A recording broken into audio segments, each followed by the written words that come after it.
Here we go. Myths versus facts. Here we go. Myths versus facts. Coping strategies in the age of social distancing. So I'll say a statement, and then Todd or myself, if I participate, will say myth or fact, and we'll kind of keep it rapid fire. Boom, boom, boom, boom, boom. A few sentences on whether it's a myth or a fact. So here's the first statement. This is for you, Todd.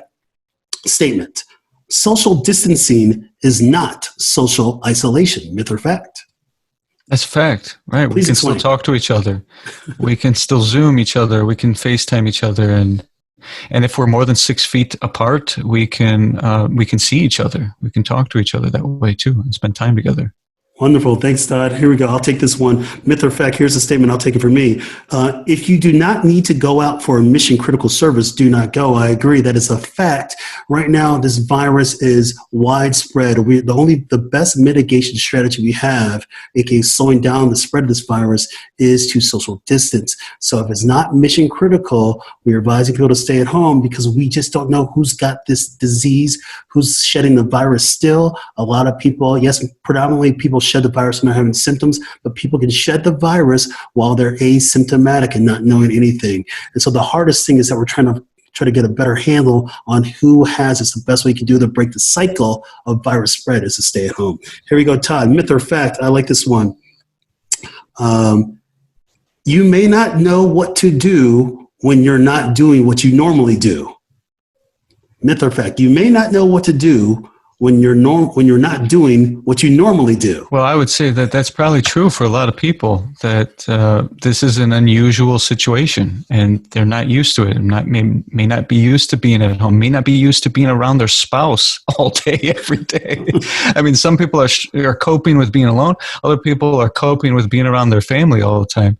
And so, yeah, I think this is definitely a psychological test for a lot of people. Wonderful. Here we go. I'll do this one. I'll give myself an easy one. Here we go. Here's a statement. All human interaction needs to be stopped. That is a myth. All human interaction does not need to be stopped. We talked earlier about the fact that you can take advantage of so many non-physical ways to continue to have that connection with others. So we're doing it right now. So that is a myth. Here we go, Todd. I like this statement. Here we go. Myth or fact? Social distancing is only for the elderly and those with high-risk conditions.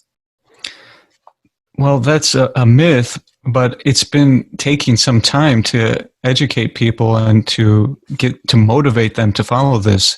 I've had some people say, I'm getting really angry that certain groups of people aren't following this, or young people aren't listening to this. It's an opportunity, though, for radical empathy. I don't want to take up too much time on this, but because it's abstract, I can only think of another threat like climate change. And climate change is going to disproportionately hurt younger people. So older people have been asked to change their ways, and they say, look, the experts say, look, it might not hurt you, but don't you want to protect your children and grandchildren? And we haven't changed. And then on the flip side, in the pandemic, people are saying, as medical experts are saying to younger people, hey, this virus is spreading. This threat is real. All right, look, it may not harm you, but don't you want to protect your parents and grandparents? Yeah. And so, I mean, here is an opportunity for some real radical empathy. And it's going to take education and it's going to take inspiration, I think. But yes, we all have to do our part. And because of that incubation period, like the average of 5 days before symptoms, how we've been able to contain a deadly disease like that. Excellent. Well, there you go. We'll do a couple more of these. Thanks, Todd. Yeah. I'm going to give myself this one. This is the physician in me. Here we go. Here's a statement. I have to cancel my wedding, birthday party, religious gathering, or other celebration. The answer is a fact. And unfortunately, as difficult of a decision as it is, we have to continue to minimize the spread of this virus. So I know it's hurt a lot of people. Look at what's going on now. They just in Chicago over the weekend, a funeral was broken up because there was not social distancing going on, and so these are just some. How sad is that, Dr. G? It's very sad. It's like, and that's happening in Italy and in New York. I mean, these are other examples of just how horrific some of the effects can be. And again, we're thinking about when we have to make people understand that, people might say, well, this is only affecting the select few. We look at the totality of, 7 billion people in the world, and you're only, you're looking at a fraction of the amount of people that are going to die from this thing. But in that grand totality, but the reality is that this is unnecessary of life, loss of life. And we're seeing that right now. I mean, our local hospitals are full of people right now, and some people are dying that if they didn't have this virus in the first place, they would have been able to continue to live and thrive. And so we have to think in the empathy factor is there too. Let me ask you this question. Here we go, Todd. Here's a statement. We'll do one more of these myths versus facts. I like this one. Here we go. Here's a statement. Despite the best of intentions, social distancing may be difficult to actually carry out, even in response to the possibility of infection.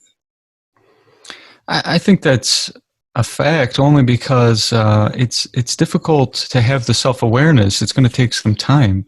We have habits and we have routines, and that is controlled by some of the deeper parts of our brain, like the striatum, which we share with other mammals. So we still have things that we do unconsciously, and it's going to take mindfulness. It's going to take self-awareness to remember, oh, I can't just go and hug this person when I see them, because that's increasing the risk of transmission.